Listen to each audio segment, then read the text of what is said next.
નમસ્કાર મિત્રો હું છું ડૉક્ટર મહેશ દાફડા. મિત્રો, એજ્યુકેશન ટચ નામની આપણી આ ઘર આંગણાની યુટ્યુબ ચેનલમાં આપ સૌ મિત્રોનું હાર્દિક સ્વાગત કરું છું.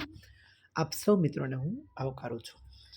મિત્રો, આ ચેનલ ઉપરથી દર શનિવારે સ્વાતંત્ર્ય સંગ્રામના શૂરવીરો એવા શીર્ષક હેઠળ આ દેશની આઝાદી માટે જેમણે પોતાનું સમગ્ર જીવન ન્યોછાવર કર્યું છે, સમર્પિત કર્યું છે, એવા નરબંકાઓને યાદ કરીએ છીએ. એવી આ દેશની વીરાંગનાઓને યાદ કરવાનો એક ઉપક્રમ એટલે સ્વાતંત્ર્ય સંગ્રામના શૂરવીરોની ગૌરવગાથા, એની શૌર્યગાથા. દર શનિવારે આ ચેનલ પરથી એવા અનેક નરબંકાઓને યાદ કરીએ છીએ કે જેમણે પોતાનું સમગ્ર જીવન મા ભારતી માટે સમર્પિત કરી દીધું છે. તો દોસ્તો, દર શનિવારના ઉપક્રમમાં આ વિડીયો વધુ વધુ લોકો સુધી પહોંચાડી આપ પણ મા ભારતીનું ઋણ અદા કરવાનો એક નાનકડો પ્રયાસ કરશો તેવી હું આપની પાસે અપેક્ષા રાખું છું.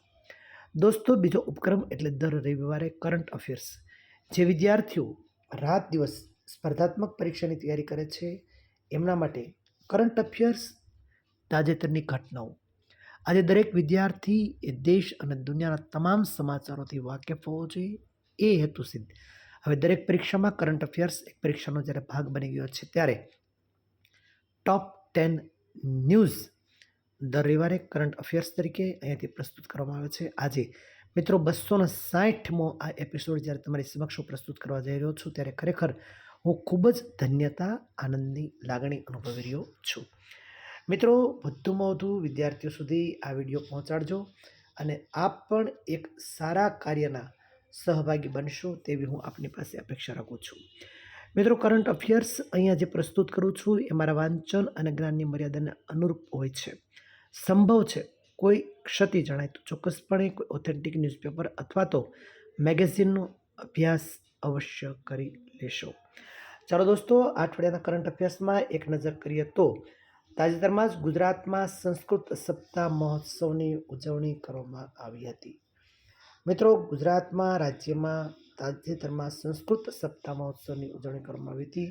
આ આપણે ખાસ યાદ રાખીશું.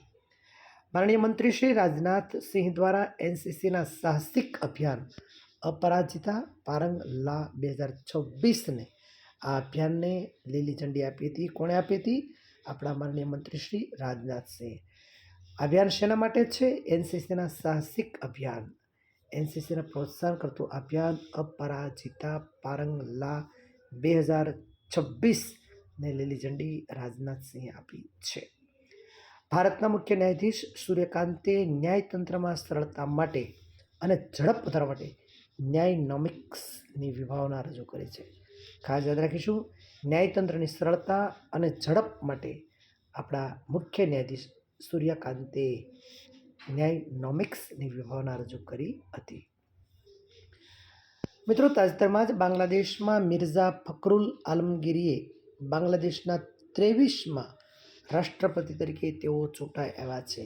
બાંગ્લાદેશમાં મિર્ઝા ફખરુલ આલમગીરી નામ ખાસ યાદ રાખજો. તેઓ બાંગ્લાદેશમાં 23મા રાષ્ટ્રપતિ તરીકે તાજેતરમાં જ ચૂંટાઈ આવ્યા છે. મિત્રો, તાજેતરમાં જ દૂરદર્શનના મહાનિર્દેશક તરીકે રીના સોનોવાલ કોહલીને નિયુક્ત કરવામાં આવ્યા છે. દૂરદર્શનના મહાનિર્દેશક તરીકે કોની નિયુક્તિ કરવામાં આવી છે? રીના સોનોવાલ કોહલીને નિયુક્ત કરવામાં આવ્યા છે. મિત્રો, તાજેતરમાં જ અજય એ કુમારને ઈરાકમાં ભારતના રાજદૂત તરીકે નિયુક્ત કરેલ છે. અજય એ કુમારને ઈરાકમાં ભારતના રાજદૂત તરીકે તેમને નિયુક્ત કરવામાં આવ્યા છે. આ નામ ખાસ યાદ રાખજો. મિત્રો, તાજેતરમાં જ 20મી ઓગસ્ટને વિશ્વ મચ્છર દિવસ યાદ રાખજો. વિશ્વ મચ્છર દિવસ એટલે 20મી ઓગસ્ટ તરીકે મનાવવામાં આવેલ છે. 20મી ઓગસ્ટ એટલે વિશ્વ મચ્છર દિવસ. મિત્રો, તાજેતરમાં જ આશુતોષ પરિદાને સરલા પુરસ્કાર 2026થી સન્માનિત કરવામાં આવ્યા છે, નવાજિત કરવામાં આવ્યા છે. આશુતોષ પરિદાને સરલા પુરસ્કાર 2026થી સન્માનિત કરવામાં આવ્યા છે. મિત્રો, તાજેતરમાં જ ભારતીય મૂળના યુવાનોને જોડવા માટે ફ્રેન્ડ્સ ઓફ માય ભારત પહેલ શરૂ કરવામાં આવી છે. ભારતીય મૂળના જે યુવાનો છે તેમને એક કરવા માટે એક અભિયાન શરૂ થયું છે, પહેલ શરૂ થઈ છે અને જેનું નામ છે ફ્રેન્ડ્સ ઓફ માય ભારત. મિત્રો, તાજેતરમાં જ આપણા ભારતીય ક્રિકેટરના ઋષભ પંત એ ટેસ્ટ ક્રિકેટમાં 100 છગ્ગા લગાવનાર એ પ્રથમ ભારતીય ક્રિકેટર તરીકે ઉભરી આવેલ છે ઋષભ પંત. આ ક્રિકેટરને આપણે ખૂબ સારી શુભકામના આપીએ છીએ. ટેસ્ટ ક્રિકેટમાં 100 છગ્ગા લગાવનાર એ પ્રથમ ભારતીય ક્રિકેટર તરીકે નોમિનેટ થયા છે, અથવા તો પ્રસિદ્ધ થયા છે, સિદ્ધિ માટે તેઓ સિદ્ધ થયા છે. ફરી એકવાર આપણે તેમને અભિનંદન આપીએ છીએ. મિત્રો, આ સાથે જ ટોપ 10 ન્યૂઝને સમાપ્ત કરીએ છીએ. ફરી એકવાર મિત્રો, એવરી સેટરડે આ ચેનલ પરથી આ દેશના ક્રાંતિકારીઓની કથા, એની શૌર્યગાથાને પ્રસ્તુત કરવામાં આવે છે. દર શનિવારે આ ઉપક્રમ અહીંયા સુનિશ્ચિત છે. એ વિડીયો મિત્રો વધુ લોકો સુધી પહોંચાડી આપ પણ એક આ સારા કાર્યના સહભાગી બનશો.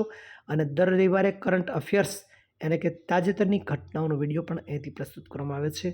તો વધુ લોકો સુધી આ વિડીયો પહોંચાડી આપ એક આ સારા કાર્યના સહભાગી બનશો તેવી હું આપની પાસે અપેક્ષા રાખું છું. મળીએ દોસ્તો આવતા રવિવારે. ત્યાં સુધી ભારત માતા કી જય.